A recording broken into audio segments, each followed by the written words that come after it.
Hello, আসসালামু আলাইকুম। সবাই কেমন আছেন? আশা করছি সবাই ভালো আছেন। এটা ছিল আমার ১ পাউন্ড চকোলেট ময়েস্ট কেকের ডেকোরেশনের ভিডিও। এটা দেখতে যেমন সুন্দর হয়েছে, খেতেও কিন্তু মাশাআল্লাহ অনেক মজা। আপনারা ইউটিউব থেকে ভিডিওটি দেখলে প্লিজ আমার ইউটিউব চ্যানেলটিকে সাবস্ক্রাইব করে দিবেন।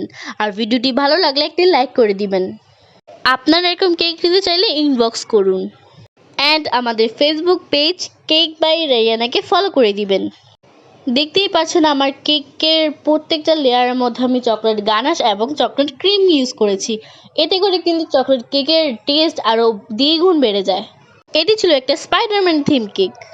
আপনিও যদি এরকম কাস্টমাইজ মজাদার কেক নিতে চান তাহলে আমাদের পেজে ইনবক্স করুন।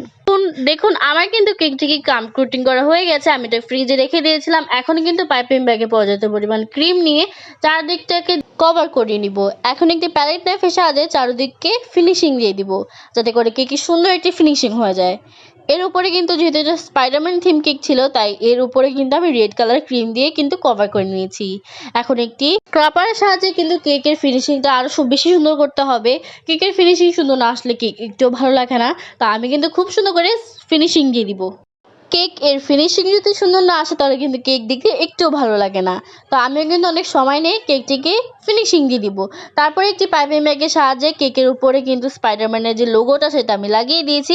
এখন একটি নজল দিয়ে কেকের ওপরে আমি বর্ডার দিয়ে দিয়েছি, যাতে কেকটিকে আরও বেশি সুন্দর লাগে।